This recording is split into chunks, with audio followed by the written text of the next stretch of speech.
प्रणाम देवी और सज्जनों। फ्रेश होके घर के बाहर आ गई हूँ। ठंडी ठंडी हवाएं चल रही है, मौसम सुहाना है। घर के सामने गार्डन है, वॉकिंग ट्रैक है, साई का मंदिर है, नवग्रह का मंदिर है, हनुमान का टेम्पल है। बहुत अच्छा खूबसूरत नज़ारा है। चलो अंदर जाती हूँ, मुझे ज्ञानेश्वरी का पाठ करना है, पूजा कर। अब मैं मंदिर में जाके पूजा करेंगे। अरे दीप्ति पहले से ही पूजा करने के लिए ठहरी है मंदिर में, उसकी पूजा चल रही है। मंत्रों का उच्चार हो रहा है। बस करते कुमकुम अर्चना, देवी के लिए कुमकुम अर्चना की है।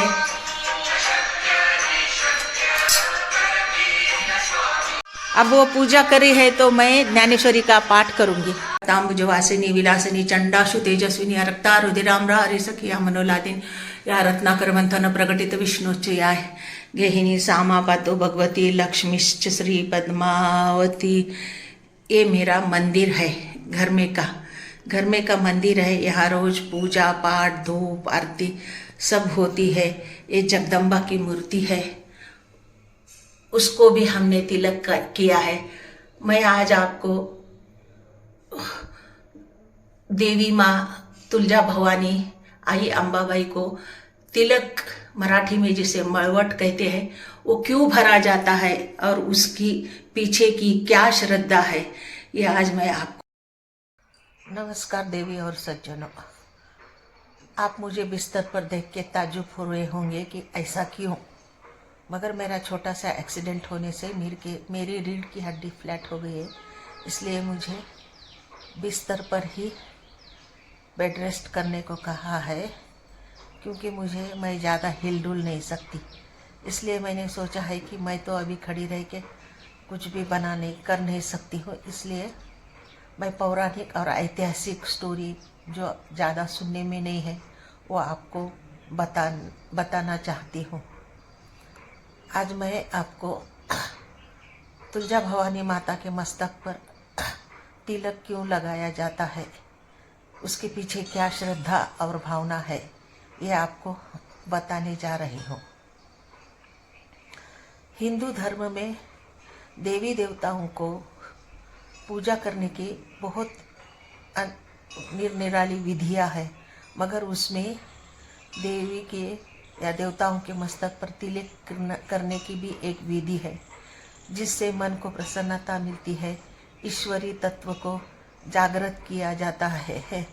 इसी विधि को तिलक नाम से जाना जाता है और इसे मराठी में मड़वट कहते हैं। तिलक विधि देवी का मुख्य श्रृंगार विधि है, फिर भी ये पुरुष देवताओं पे भी लगाया जाता है।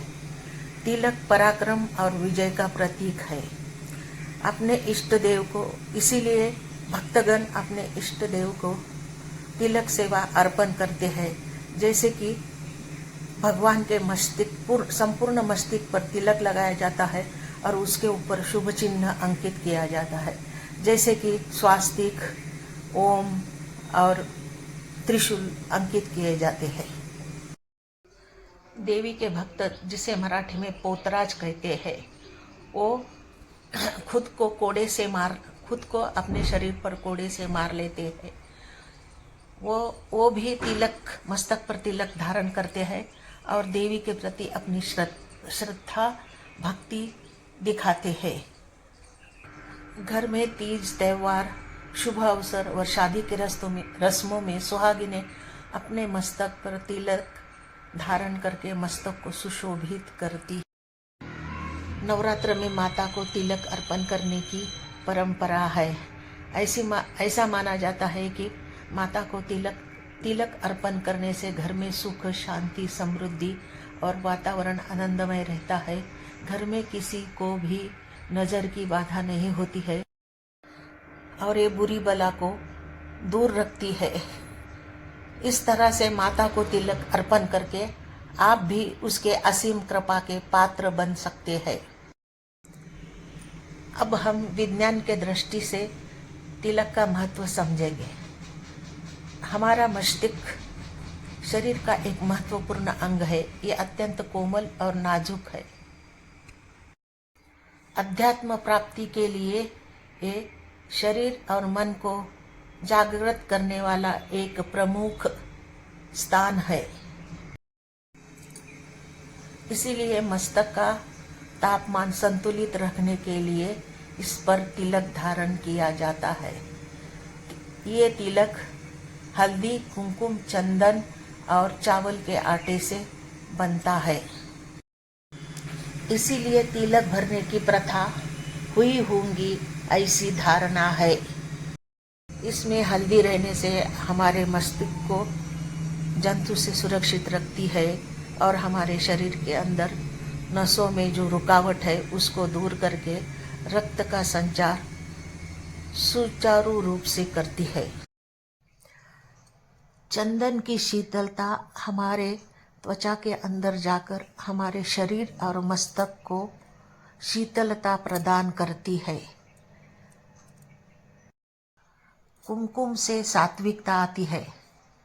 कुमकुम में वातावरण की शुद्ध लहरें आकर्षित करने की ताकत है। इसीलिए मस्तक पर तिलक धारण किया जाता है और उस पर कुमकुम से शुभ चिन्ह अंकित किए जाते हैं। तिलक लगाने के पीछे की यही वैज्ञानिक मान्यता है। श्री स्वामी समर्थ। जय जय स्वामी समर्थ। मेरे वीडियो को सब्सक्राइब करो, लाइक करो, शेयर करो। धन्यवाद।